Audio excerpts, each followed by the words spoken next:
মাঝখানে ঢালো পরে পা দিয়ে ছাড়াই দিয়ে নে। এই পাশে ছাড়াই দাও।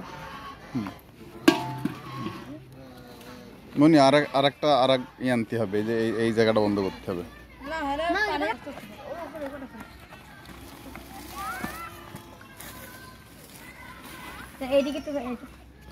না হ্যাঁ ওই মুখে